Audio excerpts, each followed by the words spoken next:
నమస్తే. Welcome to our channel. నేను సిరి. జగన్మోహన్ రెడ్డి గారు ఏపీలో ఎందుకంత అత్యంత దారుణంగా ఓడిపోయారనేది అంటే కొత్త నిర్వచనం ఒకటి చెప్తున్నారు. అది ఏంటి అనేది మనకు వివరించడానికి మనతో పాటు ఉన్నారు ప్రముఖ సీనియర్ జర్నలిస్ట్ డివిఎస్ గారు.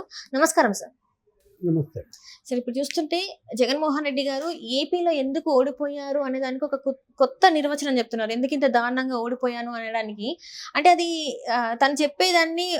తను చెప్పే విషయంలో అది ఎంతవరకు వాస్తవం అంటారు సార్?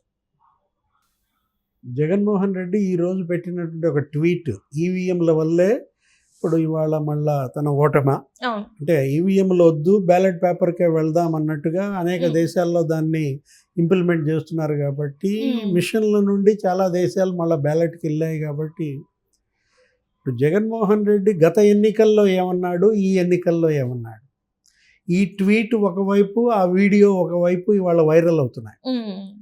అంటే నీకు 151 సీట్లు గెలిస్తే ఈవీఎంలు బెస్టా, 11 సీట్లకి పడిపోతే ఈవీఎంలు వరస్టా? ఇప్పుడు అది ఎవరన్నా తప్పే. ఏది ప్రజా తీర్పుని హుందాగా స్వీకరించాలి. ఓటమిని హుందాగా అంగీకరించలేనాడు పాలకుడు కాదు, నాయకుడు కాదనమాట. ఇది నాయకత్వ లక్షణం కాదు.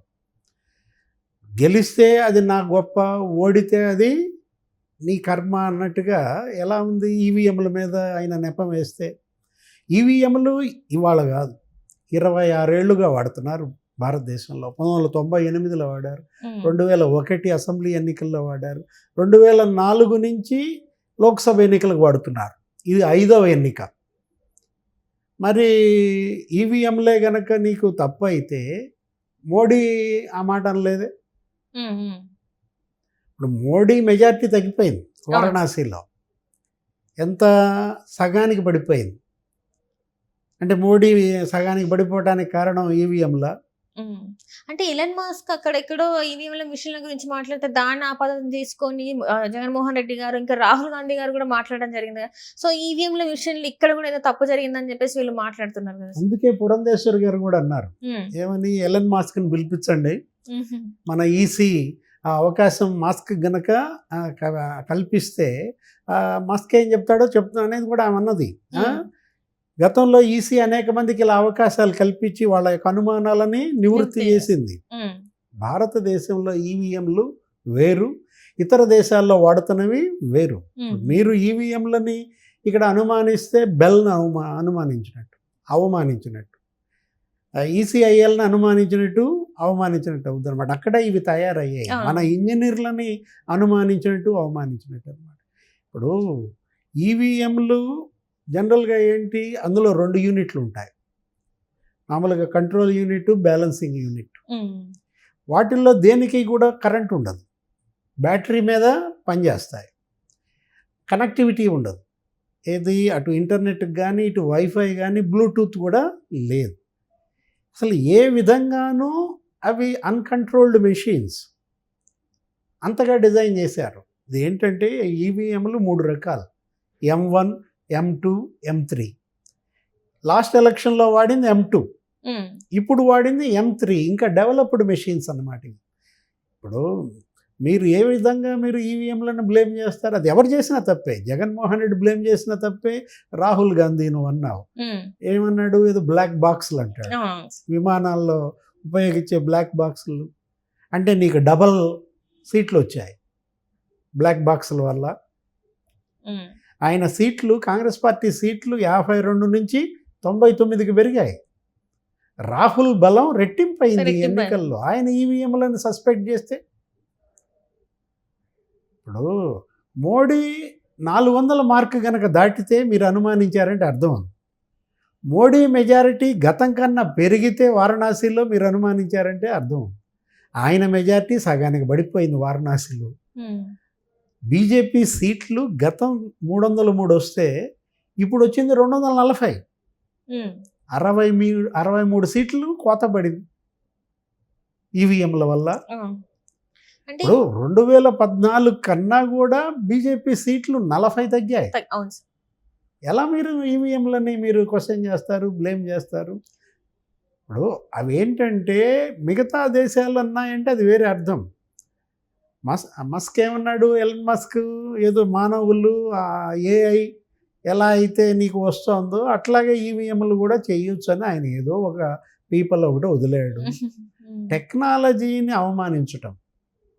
ఇప్పుడు సెల్ ఫోన్లు వద్దా మీకు? మళ్ళీ పాత ల్యాండ్లైన్లకి వెళ్ళిపోతారా? ఐఎస్డి కాల్స్ అవి చేసుకుంటారా? ఎస్టీడీ. ఒకవైపు ఏమో టెక్నాలజీ కొత్త పుంతలు దొక్కుతోంది రోజు రోజుకు. గ్యాస్ స్టవ్లు వద్దా? మళ్ళీ మీరు కట్టెలపైకి వెళ్ళిపోతారా? ఇది ఏంటంటే మాట్లాడే మాటలకి అర్థం ఉండాలి. ఒక పరిణతి చెందిన నాయకుడిగా ఎదగాల్సిన వ్యక్తి ఒక కార్యకర్త అన్నాడంటే అర్థం. ఏదో మీ పార్టీలో సామాన్య కార్యకర్తలు అన్నారంటే దాని అర్థం ఉంది. కానీ ఈయన ఒక పార్టీ అధ్యక్షుడు, రాహుల్ గాంధీ, లేకపోతే ఇక్కడ జగన్మోహన్ రెడ్డి ఆ పార్టీ అగ్రనేతలుగా మీరు ఉన్నప్పుడు, ఇప్పుడు చంద్రబాబు అన్నా తప్పే. ఏది ఇది ఒకళ్ళదని కాదు. మీరు గెలిస్తే ఒకలా, ఓడితే ఇంకోలానా? మీకు సీట్లు వస్తే ఒకలా, సీట్లు రాకపోతే ఇంకోలానా? ముఖ్యమంత్రి అయితే ఒకలా, ముఖ్యమంత్రి కుర్చీ దిగిపోతే ఇంకోలా. ఎలా? ఇలాగైతే మనం ఇందాక చెప్పుకున్నాం ఏంటి, 26 ఏళ్లుగా వాడుతున్నారు ఈవీఎంలను. ఇది 5వ ఎన్నిక. ఇప్పుడు మన్మోహన్ సింగ్ సెకండ్ టైం గెలిచారు ఎప్పుడు, 2009లో. అప్పుడు ఇలాగే అన్నారు, ఏమని, ఈవీఎంలని. ఇప్పుడు వాజ్పేయి ఈవీఎంల వల్ల ఓడిపోయి మన్మోహన్కి ఇచ్చాడు అధికారం. ఇప్పుడు నరేంద్ర మోడీ ఇప్పుడు సెకండ్ టైం గెలిచారు, ఇప్పుడు మళ్ళీ థర్డ్ టైం గెలిచారు. 3 సార్లు గెలిచిన మోడీ మెజారిటీ తగ్గిన, బీజేపీ సీట్లు తగ్గిన ఈవీఎంలేమీ బ్లేమ్ చేయటం లేదే. అసలు ఆయనేమో రాహుల్ గాంధీ బ్లాక్ బాక్స్ అంటాడు, ఈయనేమో మళ్ళీ ఏదో ట్వీట్ చేస్తాడు. ఇదే జగన్మోహన్ రెడ్డి గత ఎన్నికల్లో ఏమన్నాడు, 80% ఓట్లేశారు. ఆ వీడియో కూడా నువ్వు చూసుంటావు, సోషల్ మీడియాలో వైరల్ అవుతుంది. 80% మంది వాళ్ళు గనక బూత్కి వెళ్ళి ఓటేసినప్పుడు వీవీప్యాట్లో సింబల్ పడుద్ది, నేను ఫ్యాన్కి వేసాను, అక్కడ సైకిల్ గుర్తు పడిందంటే కంప్లైంట్ చేసేవాడు కదా. ఎవరు కంప్లైంట్ చేయలేదంటే బూత్లో మీరు సాటిస్ఫై అయ్యే కదా బయటకు వచ్చింది అన్న మాటలు జగన్మోహన్ రెడ్డి గత ఎన్నికల్లో మాట్లాడిన మాటలే ఇప్పుడు అతను ఎక్కిరిస్తున్నాయి. అప్పుడు 80% అయితే ఇప్పుడు 82%. ఏ ఓటర్ అయినా బూత్లో బయటకు వచ్చి అనుమానం చెప్పాడా? లేదు. మీరు అనుమానించారా? మీరు చెప్పారా? మీరు కూడా అన్నారు కదా, లండన్ వెళ్ళబోయే ముందు అన్నారు. ఇప్పుడు అసలు ఇది మొదట ఎత్తింది ఎవరంటే జగన్మోహన్ రెడ్డి మేనమా రవీంద్రనాథ్ రెడ్డి, కమలాపురం ఎమ్మెల్యే. అతను ఏదో ఇట్లాగే మాట్లాడాడు, మా బూతులు ఇవి, మా బూతుల్లో కూడా వాళ్ళకే మెజారిటీ వచ్చింది. నీకేమైనా రాసి ఇచ్చారా నీ బూత్ అని? ఈ ఓట్లు ఏమన్నా నీకని వేస్తామని రాసి ఇచ్చారా? వీళ్ళంతా బాధితులు.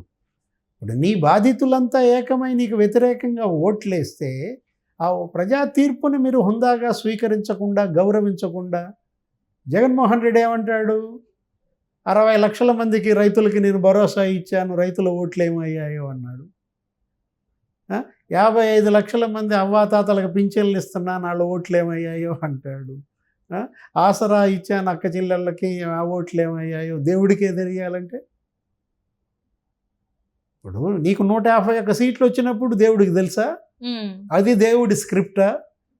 ఇప్పుడు 11కు పడిపోవటం దేవుడి స్క్రిప్ట్ కాదా? ఈ 11 మంది ఎమ్మెల్యేలతో నువ్వు అసెంబ్లీకి వెళ్ళు, నువ్వు పోరాటం చెయ్యి, నిలబడు, పార్టీని నిలబెట్టు. అది నాయకుడి లక్షణం. చంద్రబాబు వెళ్ళలేదా? 23 మందే గెలిచారు. ఆయన ఏమైనా వాపోయాడా? ఆయన ఏమన్నా నా ఓట్లు అటుపోయాయి, ఇటుపోయాయి, ఎటుపోయాయి దేవుడికి తెలియాలన్నాడా? అనుమానాలు ఉంటే అనుమానాలు మంచిదే. ఈవీఎంలను మీరు అనుమానించారంటే దాని మీద ఇంకా కొత్త ఇది జరుగుద్ది, ఏది రీసెర్చ్ జరుగుద్ది. రేపొద్దున మస్క్కి నిజంగానే ఈసీ ఇన్విటేషన్ పంపచ్చు, వచ్చి మీరు ఛాలెంజ్ చేయొచ్చు. ఇప్పుడు 2009 ఎన్నికల్లో కూడా ఒక ఐఏఎస్ ఇలాగే మాట్లాడారు, ఆయన రుజువు కూడా కొన్ని చేశారు. సైగల్ ఐఐటిఎన్ ఆయన ఈ విధంగా దీన్ని మార్చవచ్చు, ఈ విధంగా దీన్ని ట్యాంపర్ చేయొచ్చు అన్నారు. ఆ తర్వాత మళ్ళీ మెషిన్లు M2 నుంచి M3కి మారాయి. ఎప్పటికప్పుడు మనం ఏంటంటే మార్పుతో ముందుకెళ్తున్నాం, సాంకేతికను అభివృద్ధి చేసి ముందుకెళ్తున్న దీంట్లో కొత్త పుంతలు టెక్నాలజీ జరుగుతుంటే వీళ్ళు ఇంకా ఛాందసంగా నేను మళ్ళా బ్యాలెట్ పేపర్కే పోతాను, మాకు మళ్ళా బ్యాలెట్ పేపర్లే ముద్దు, సిపిఐ నారాయణ గారు కూడా అంటున్నారు. రైట్ ఆ? Right sir. So right, thank you so much sir. నమస్తే.